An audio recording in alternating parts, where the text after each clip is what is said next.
Hello dear patients, पिछली बार मैंने आप लोगों को एक्टोपिक प्रेगनेंसी के बारे में बताया था, वो प्रेगनेंसी जो ट्यूब्स में ठहर जाती है। आज मैं आप लोगों को उसका ट्रीटमेंट बताना चाहती हूँ। जब भी ट्यूब्स के अंदर प्रेगनेंसी ठहरती है, सबसे इम्पॉर्टेंट एस्पेक्ट होता है टाइम मैनेजमेंट। अगर आप मेरे पास थोड़ा जल्दी आ गए तो हो सकता है कि दवाई से आपकी वो प्रेगनेंसी को खोल दिया जाए।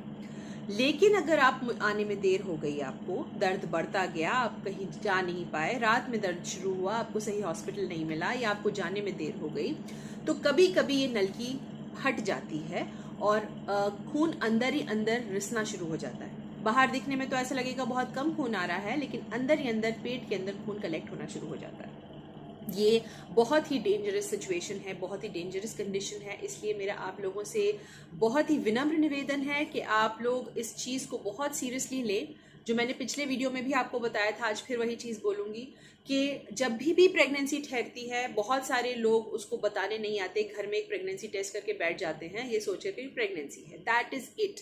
लेकिन वो प्रेगनेंसी बच्चेदानी में है या अंडेदानी में है या ट्यूब्स के अंदर ठहर गई है, इसका सिर्फ एक ही तरीका है पता करने का, और वो है अल्ट्रासाउंड यानी सोनोग्राफी।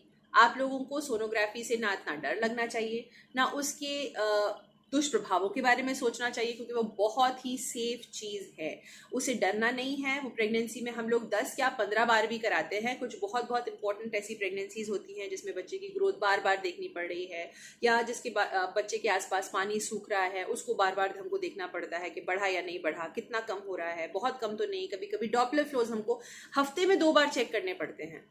ऐसी सिचुएशन, ऐसी हाई रिस्क प्रेगनेंसीज होती हैं। सो उसमें डरने की कोई बात नहीं। It's a very safe modality और उससे भागना नहीं है। कॉस्ट फैक्टर समझ के कुछ गायनिकोलॉजिस्ट, जैसे जिसमें से मैं भी एक हूँ, अपने सेंटर के अंदर ऐसा हम लोगों ने सुविधा रखी हुई है कि आप लोगों को अल्ट्रासाउंड के लिए बहुत कम पैसे के अंदर आपका अल्ट्रासाउंड हो जाता है। स्पेशली ऐसा पेशेंट जिसके बार बार अल्ट्रासाउंड हो रहे हैं, उसके लिए हम लोगों के यहाँ फैसिलिटी रहती है कि हर बार उसका बहुत सारा पैसा ना जाए उसकी जांचों के अंदर। सो आप ऐसे जगहों में ज़रूर जाइए, जांच रखिए, ऐसी जगह की पड़ताल करके रखिए पहले से, जहाँ पर जाकर आप लोगों का ज़्यादा पैसा भी खर्च ना हो, जगह भी ठीक ठाक हो, और आप लोगों को सही वक्त पर सही ध्यान मिलता रहे बिना ज़्यादा पैसे खर्च किए। पर उसके लिए ये सोचना कि हम टेस्ट ही ना कराएं क्योंकि पैसा जा रहा है, ये बहुत बड़ी बेवकूफ़ी है। इसी तरह की चीज़ों में आप फंस सकते हो।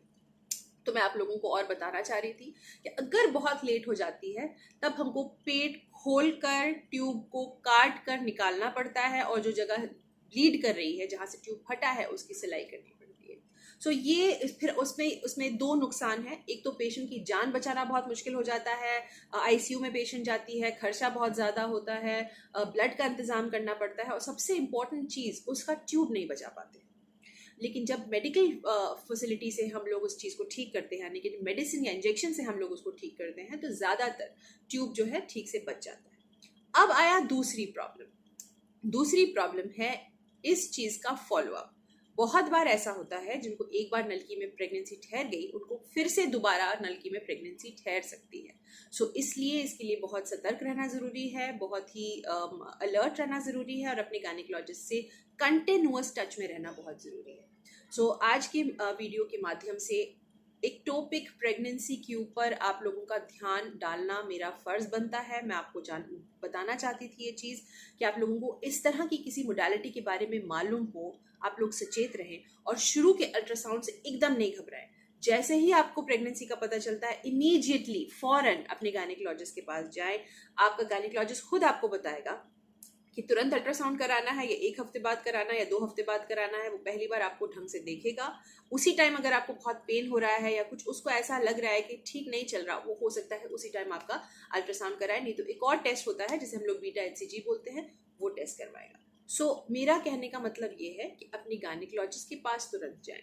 ये नहीं कि आप लोग 3 महीने का वेट करें। बहुत लोग ऐसे होते हैं जो शुरू में एकदम नहीं जाना है, कहीं पे किधर भी नहीं जाना है, 3 महीने वेट करेंगे, उसके बाद जाएंगे, या कुछ लोग तो 5वें महीने के ऊपर आते हैं। सो इस बीच आपके बहुत सारे इंपॉर्टेंट टेस्ट हैं जिसके बारे में मैं एक दूसरे वीडियो में आपसे बात करूंगी, वो मिस हो जाते हैं। उन टेस्ट को करवाना बहुत ज़रूरी है। ये बिल्कुल नहीं समझिए कि टेस्ट से सिर्फ डॉक्टर अपना पैसा बनाता है, बिल्कुल नहीं। बहुत सारे तरीके हैं पैसा बनाने के लिए, और इसके लिए कोई ज़रूरत नहीं है कि हम बेकार के टेस्ट लिखें। जो टेस्ट आपके लिए ज़रूरी हैं, ज़्यादातर वही टेस्ट लिखे जाते हैं। और बहुत ऑनेस्ट ओपिनियन आप लोग को दी जाती है, जिसके बगैर आप लोग बहुत प्रॉब्लम में फंस सकते हैं। इसलिए मेरा आप लोगों से ये बहुत रिक्वेस्ट है कि जब भी आपको एक टॉपिक ठहरे, आपको कोई भी प्रेगनेंसी ठहरे, उसको एक टॉपिक की नज़र से ज़रूर देखें और सही टाइम पर अपने सही टेस्ट करें। So thank you so much, see you again in the next video.